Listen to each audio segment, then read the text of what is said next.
आज हम पढ़ेंगे टू ए स्काईलार्क जो पोयम है पीवी शैली की। ये पोयम 1820 में 1820 में लिखी गई थी। जो पीवी शैली हैं रोमांटिक एज का पोइट है। इस पोयम में जो उनकी जो स्काईलार्क पक्षी है, एक पक्षी होता है स्काईलार्क जो आकाश में बहुत ऊंचा उड़ता है, उसकी जो आकांक्षा है पोइट की उसको डिपिक्ट करता है, उसको शो करता है। तो इस पोयम में जो टोटल है वो 105 लाइन्स है, 21 स्टेंजा है, 5-5 लाइन का स्टेंजा है, 5-5 लाइन के एक स्टेंजा है। देखते हैं फर्स्ट स्टेंजा को। लिरिक फॉर्म में लिखी गई है। हेल टू दी, हेल का मतलब है स्वागत, दी स्काईलार्क पक्षी के लिए, ब्लाइथ होता है प्रसन्न, स्पिरिट आत्मा। ओ प्रसन्न आत्मा तुम्हारा स्वागत है, ओ प्रसन्न आत्मा तुम्हारा स्वागत है। बर्ड दाउ नेवर बर्ट, ये वर्ट है जो आर्किक फॉर्म चलती थी उसमें WERT इसका मतलब होगा बर। बर को पहले ऐसे लिखा जाता था, बर्ट दाउ नेवर बर, पक्षी तो तुम कभी नहीं थे, पक्षी तो तुम कभी नहीं थे। दैट फ्रॉम हेवन और नियर इट, जो दैट जो फ्रॉम यानी से, हेवन और नियर इट आकाश या इसके निकट से, फॉरेस्ट दाई फुल हार्ट, जो फॉरेस्ट होता है उड़ेलना, व्यक्त करना, शो करना, व्यक्त करते हो। दाई दाई यानी तुम्हारा, फुल हार्ट पूरे हृदय से, जो इसमें दाऊ दाई दी आएगा वो स्काईलार्क पक्षी के लिए। फॉरेस्ट दाई फुल हार्ट अपने पूरे हृदय से व्यक्त करते हो। क्या व्यक्त करते हो? In profuse strains of unpremeditated art. Profuse जो है अनेक, स्ट्रेंस स्वर लहरियाँ, स्वर जो संगीत के स्वर होता है उसके लिए स्ट्रेन वर्ड यूज होता है। अनप्रेमिडेटेड का होगा सहज और स्वाभाविक, आर्ट होगी कला। जो सहज और स्वाभाविक कला है उसकी अनेक स्वर लहरियों में को तुम अपने हृदय से व्यक्त करते हो। जो कहाँ से व्यक्त करते हो? आकाश से। ये फर्स्ट स्टेंजा था। नेक्स्ट स्टेंजा देखते हैं। हायर स्टिल एंड हाईएस्ट, तुम लगातार ऊंचाइयों पर उड़ते हो।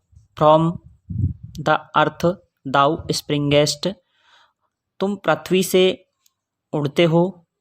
Like a cloud of fire, अग्नि की लपटों के समान, या अग्नि का जो बादल होता है एक, उसके समान। क्लाउड होता है बादल, तुम कैसे उड़ते हो? अग्नि के बादल के समान। देखो पहली जो सिमिली है उसका यूज किया गया है यहाँ पे। सिमिली क्या होती है? दो ऑब्जेक्ट का आपस में कंपैरिजन होता है। अब इसमें और लाइक और एज वर्ड का यूज किया जाता है। यहाँ पे लाइक का वर्ड यूज किया गया है और कंपेयर किससे किया गया है? स्काईलार्क पक्षी की तुलना एक क्लाउड से की गई है, cloud of fire. The blue deep दो विंगेस्ट, ब्लू डीप, ब्लू यानी नीला, डीप यानी गहरा, नीला गहरा मतलब ऊपर आकाश में। दाउ विंगेस्ट, तुम उड़ते हो, ऊपर आकाश में उड़ते हो। एंड सिंगेस्ट, सिंगिंग स्टिल, डस्ट शोर, जैसे वो आया था ना बर्ट, ऐसे डस्ट है, इसका मतलब होगा डज। एंड सिंगिंग, और तुम लगातार गाते हो, स्टिल लगातार, तुम लगातार गाते हो। डस्ट शोर, जब उड़ते हो। And soaring ever singest, and और जब उड़ते हो, एवर हमेशा, सिंगेस्ट गाते हो, वही बात है। जब तुम गाते, लगातार गाते हो, उड़ते हो, और उड़ते हुए गाते हो। ये दूसरा स्टेंजा। नेक्स्ट स्टेंजा देखते हैं। In the golden lightning, in the golden lightning, golden lightning सुनहरे प्रकाश में। Of the sunken sun, sunken sunken डूबते हुए सूर्य के, जो सुनहरा प्रकाश है। Over which clouds are brightening, जिस पर क्लाउड्स आर ब्राइटनिंग, जो बादल है वो चमकते हैं। शाम के टाइम हम देखते हैं जो बादल है वो जैसे सूर्यास्त होता है तो चमकते हैं। दाउ डस्ट फ्लोट एंड रन, उस समय दाउ डस्ट फ्लोट, तुम उड़ते हो, तैरते हो और दौड़ते हो, आगे बढ़ते हो। लाइक एन अनबॉडाइड जॉय, कैसे? दूसरी देखो सिमिली, वही कंपैरिजन किया गया है आनंदमयी आत्मा से। यहाँ पर अनबॉडाइड जॉय होगा आनंदमयी आत्मा। स्काइलार्क का कंपैरिजन पहले तो आया था क्लाउड ऑफ फायर से, दूसरा है unbodied joy. Whose race is just begun, ऐसी आत्मा जिसकी रेस या दौड़ अभी अभी शुरू हुई है। Next stanza, the pale purple even melts around Dai flights, melt यानी पिघलना, अराउंड चारों ओर, दाई तुम्हारी, फ्लाइट जो उड़ान है, इवन यह भी, पेल पीला, जो पीला प्रकाश है, पेल होता है हल्का पीला जो प्रकाश है, मेल्ट वो पिघल जाता है, अराउंड दाई फ्लाइट तुम्हारी उड़ान के चारों ओर, like a star of heaven. देखो लाइक वर्ड आया है मतलब कंपैरिजन किया गया है, सिमिली का यूज है। ए स्टार ऑफ हेवन, आकाश के एक तारे के समान। पहला कंपैरिजन क्लाउड से था, दूसरा अनवर्डाइड जो है, तीसरा कंपैरिजन है स्टार से। तुम किसके समान हो? आकाश के एक तारे के समान। In the broad daylight, दिन के विस्तृत प्रकाश में, दिन के विस्तृत प्रकाश में।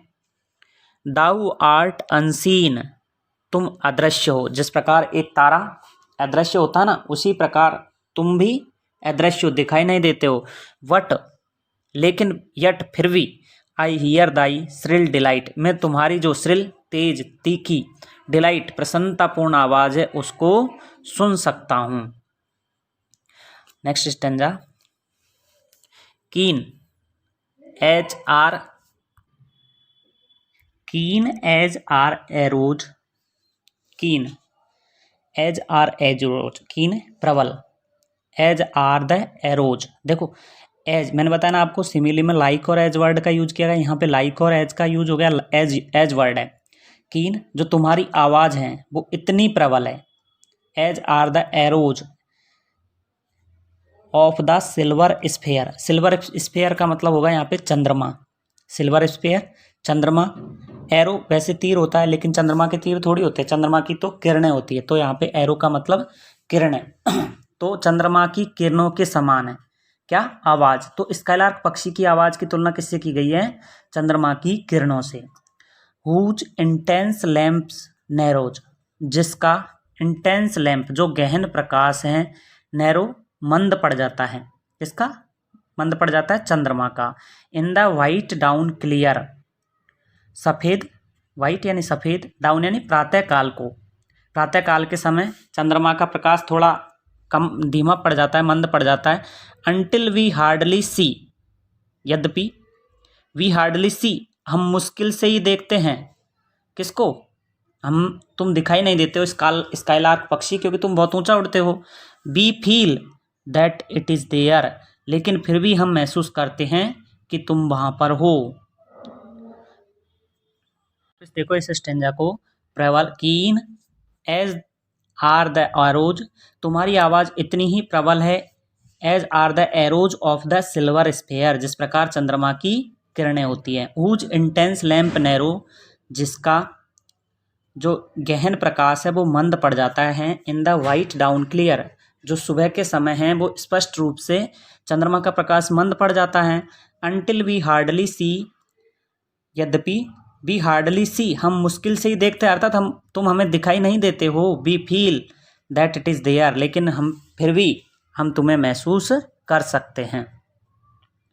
Next stanza, all the earth and air with thy voice is loud, जो सारी की सारी पृथ्वी है, एंड एयर और वातावरण है, विद दाई वॉइस तुम्हारी आवाज़ से, इज लाउड वो भर जाता है, तुम्हारी आवाज़ से सारी की पृथ्वी और वातावरण भर जाता है। As when night is where, as जब, वैन नाइट इज वेयर जब जो रात्रि है वो बादलों से रहित होती है, जब बादल नहीं होते हैं। From one loud lonely cloud, देखो इसमें एज के बाद कॉमा लग रहा है और इधर बेयर के बाद है, तो एज की लाइन इससे जोड़ देंगे अपन फ्रॉम से। As from one loudly lonely cloud, जैसे एक अकेले बादल के समान। तो वापस से कंपैरिजन हो गया ना लॉनली क्लाउड से स्काइलार्क का। As from one lonely clouds जब आकाश में कोई बादल नहीं हो और एक अकेले बादल के समान। The moon rains out her beams, जो चंद्रमा है वो बरसात कर देता है हर बीम्स अपनी किरणों से। देखो चंद्रमा को सी माना गया है, हर बीम्स अपनी किरणों से बरसात कर देता है। एंड हेवन इज ओवरफ्लोड, और जो आकाश है वो लबालब हो जाता है इसकी रोशनी से। Next stanza, what thou art we know not, हम नहीं जानते कि तुम क्या हो। Next line, what is most like thee, तुम कैसे हो, किस प्रकार के पक्षी हो, कैसे दिखते हो, ये भी हम नहीं जानते हैं। From rainbow clouds there flow not drops so bright to see, from rainbow clouds, जो इंद्रधनुषीय बादल हैं, देयर फ्लो नॉट, फ्लो यानी गिरना, नहीं गिरती हैं, ड्रॉप्स बूंदे, सो ब्राइट इतनी चमकीली बूंदे नहीं गिरती हैं, टू सी देखने में, as from thy presence showers a rain of melody, melody होता है संगीत, रेन यानी बरसात, जबकि एज फ्रॉम द प्रेजेंस, तुम्हारी, ये वापस से कंपैरिजन, तुम्हारी उपस्थिति से सोअर्स बौछार हो जाती है, ए रेन ऑफ मेलोडी, किसकी, संगीत की बरसात हो जाती है। तुम्हारी आवाज़ इतनी मीठी है, प्यारी है कि वो संगीत की तरह लगती है। Next stanza, like a poet hidden, एक पोइट से कंपैरिजन किया गया है सिमिली का, स्काइलार्क पक्षी का सिमिली है इसमें। ए पोइट हिडन, एक छिपे हुए पक्षी के समान, एक खोया हुआ लाइक ए पोइट हिडन, एक छिपे हुए कवि के समान, जो छिपा हुआ या खोया हुआ जिसको ज़्यादा लोग नहीं जानते हो, ऐसा poet. In the light of thought, जो अपने विचारों के प्रकाश में, ए पोइट हिडन, विचारों के प्रकाश में खोए हुए कवि के समान। सिंगिंग हाइमन्स अनविडन, वो बिना रुके, अनविडन लगातार गीत गाता रहता है। Till the world is wrought, wrought यानी कठिन, रॉट यानी समझने में कठिन, जैसे ये संसार, उसकी कविताएं संसार को समझने में कठिन लगती हैं, आसानी से समझ नहीं आती हैं। To sympathy with hopes and fears it heeded not, वो सहानुभूति, जो आशा रूपी सहानुभूति है उसकी, और ना ही डर, वो किसी भी चीज़ की परवाह नहीं करता है। जिस प्रकार एक पोइट परवाह नहीं करता है, उसी प्रकार तुम हो, तुम भी किसी चीज़ की परवाह नहीं करते हो।